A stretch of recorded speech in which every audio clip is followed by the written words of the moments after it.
ಗ್ರಾಹಕ ಮಿತ್ರರೇ ನಮಸ್ಕಾರ. ನೀವು ನಿಮ್ಮ ವ್ಯಾಪಾರದ ವ್ಯವಹಾರಕ್ಕೆ ಒಂದು ಚಿಕ್ಕ ಟ್ರಕ್ ನೋಡುತ್ತಿದ್ದೀರಾ? ಅದು ಸಹ 4 ವೀಲರ್ ಆಗಿರಬೇಕಾ?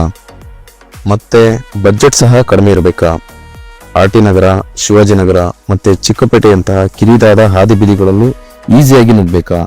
ಹಾಗಿದ್ರೆ ನಮ್ಮಲ್ಲಿ ನಿಮಗಂತಲೂ ಒಂದು ಸಣ್ಣ super compact mini truck ready ಇದೆ. ಬನ್ನಿ ಒಮ್ಮೆ ಒಂದು ಟೆಸ್ಟ್ ಡ್ರೈವ್ ಮಾಡಿ. Ace Pro petrol 694cc 4 stroke water cooled engine. ನೋಡಕ್ಕೆ ಮಾತ್ರ ಚಿಕ್ಕದು, ಆದರೆ ಪವರ್ ಜಾಸ್ತಿನೇ ಇದೆ. 30 HP ಹಾಗೂ 55 Nm ಟಾರ್ಕ್. ತರಕಾರಿ ಮತ್ತು ಹಣ್ಣು ವ್ಯಾಪಾರಕ್ಕೆ, ದವಸ ಧಾನ್ಯ ಟ್ರಾನ್ಸ್ಪೋರ್ಟ್ ಮಾಡೋಕ್ಕೆ, ಹಾಲಿನ ಕ್ಯಾನ್ ಸಾಗಾಟ ಮಾಡೋಕ್ಕೆ, ನೀರಿನ ಕ್ಯಾನ್ ಸಪ್ಲೈ ಮಾಡಲಿಕ್ಕೆ ಹೇಳಿ ಮಾಡಿಸಿದ ಗಾಡಿ. ನಾನು ನಿಮ್ಮ ಗೆಳೆಯ ಟ್ರಕ್ ಟೇಲರ್ ಅರವಿಂದ್ ಮೋಟರ್ಸ್ ಬೆಂಗಳೂರಿನಿಂದ ನಿಮ್ಮ ಫೋನ್ ಕರೆಗಾಗಿ ಕಾಯುತ್ತಿರುತ್ತೇನೆ. ಧನ್ಯವಾದ.